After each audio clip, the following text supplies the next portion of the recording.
This is Bedtime Stories, Grownup Edition, Sins of the Father, Part 1. When we left off with the introduction, we found out that Uncle Nigel had found himself in a pickle. And we also found out that he was a downright dirty scoundrel. He'd been cheating on his wife with a woman he had put up in Miami and had the nerve to have children with her after telling the Queen Mother and anybody who would listen that he'd had a vasectomy so that there wouldn't be any outside kids. Clearly, he was more like his father, Quincy II, than anybody knew. And in the introduction, I told you that 2 weeks have passed since everybody got on that yacht for Wise's big surprise, well, everybody but Nigel and Jeff. At some point, over those 2 weeks, Donovan went missing, and not of his own accord. But I'm jumping the gun. We'll get to that. Now, if you watch the last 48, then you know that it is trouble in paradise between True and Big Wood.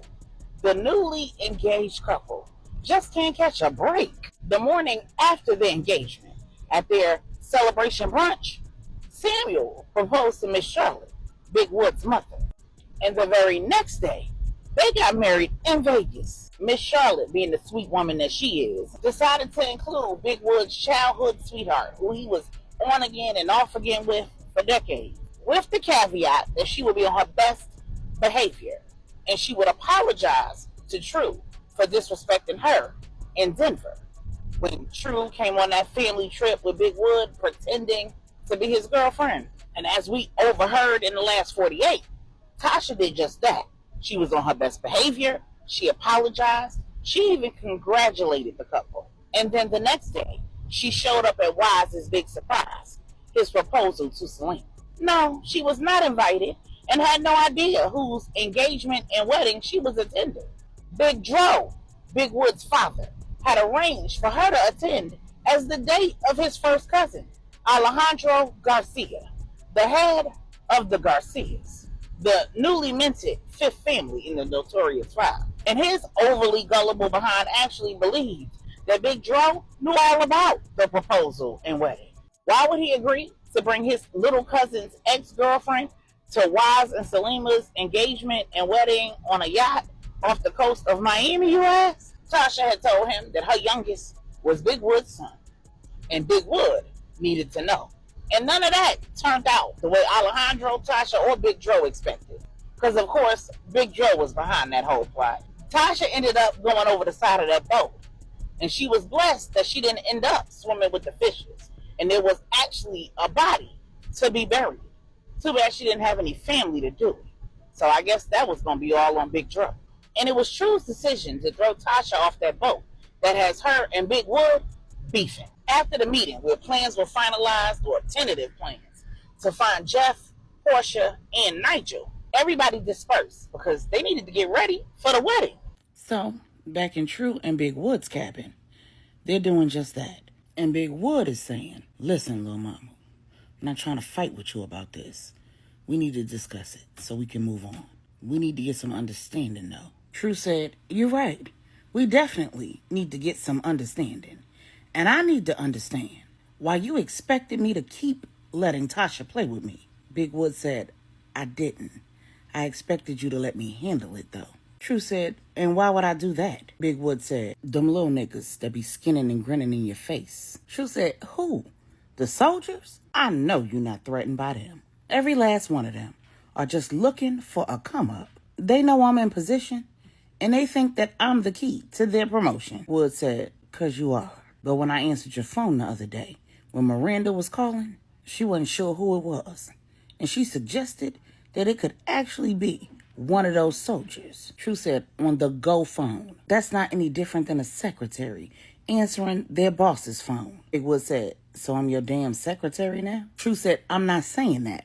I'm saying that if I had one of the soldiers answer the go phone, it wouldn't be because there's some romantic interest there. It would be because it needs to be answered and they're available to answer it. How is this at all connected to Tasha? Big Wood said, you're around men all day, every day, and I don't trip. I ain't picking none of them soldiers up, not even the one you spent time with last night at the bar, and throwing them off this yacht. True said, and if you did, it wouldn't matter to me.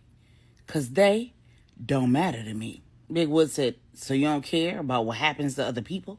You don't care about what I do to other people? True said, now that you've been out of the life, you've been acting real green. In this world, people get dealt with. And sometimes that means they go over the side of the yacht. Big Wood said, but we agreed that women and children were off limits. True said, that was about business, not personal. In my personal life, women who play with me can get it. Why would a woman who purposely makes herself my enemy get a pass? That don't make sense, Wood. And I don't think that if this was any other woman, you'd be having this reaction. Let me ask you a question.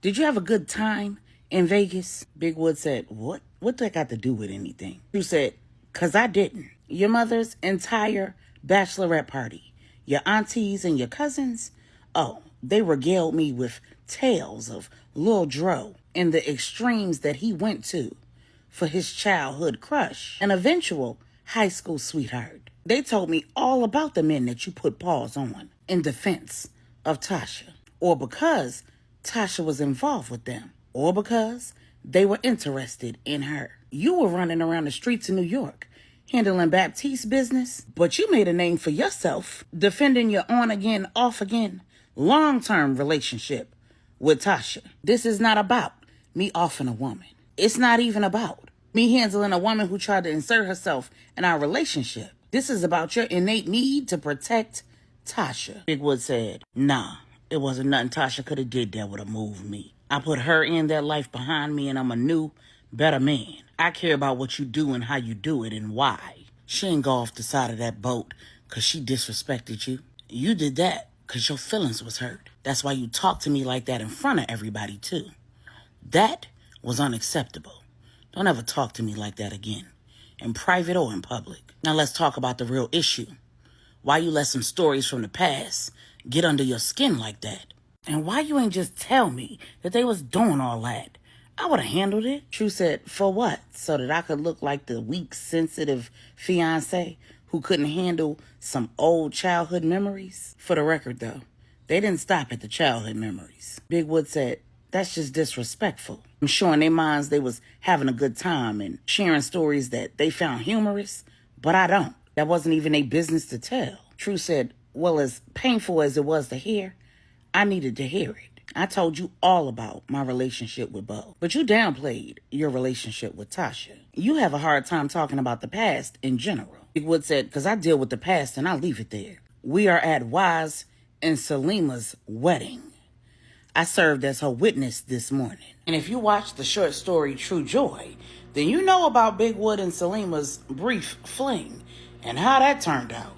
True asked, were you in love with her, Wood? Wood said, don't do that. Unless you want to talk about Lil Jose taking you down, don't do that. If you watch Queen Pen 2.0, then you know that Big Wood had a bird's eye view of True and Lil Jose getting it in. True said, see, now you grasping at straws. And I feel like you gaslighting me.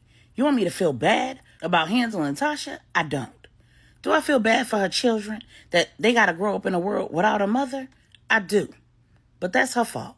She should have made better decisions. Now, speaking of her children, why would she get on this boat under the guise of needing to talk to you about your son if he's not your son? Big Wood said, I don't know which one of them, her or my pops, came up with that stupid story. But she know damn well I'm not that boy's father. And if she was alive, I'm sure she'd say the same. True said, well, she don't need to be alive to prove it. You can prove it. Big Wood said, why would I do that? I already know I'm not that boy's father. True said, I'm gonna need proof. Big Wood said, or what? True said, or we gonna have a hard time getting married. Wood said, so you gonna let them win? True said, win what? Big Wood said, if their goal was to disrupt what we got going on, you gonna let them do that? True said, no, you gonna let them do that. Because all you gotta do is take a DNA test, and it'll be cleared up. Big Wood said, but I told you, I ain't been with that broad. You don't believe me? You calling me a liar? True said, of course not. But I found this when I came into the room this morning. And then True pulled out a syringe that she'd found on the floor next to the bed. Then she said, After what happened to Q with that whole Jada situation, before him and Angela got married, and all of the mess that's been going on with Donovan and Maribel, I think that it's safe to say that you very well could have been with Tasha and not even known it. And by the looks of this, she certainly had plans to have her way with you last night, one way or the other. Meanwhile, at Jeff's house, Jeff is still trying to get information from Uncle Nigel.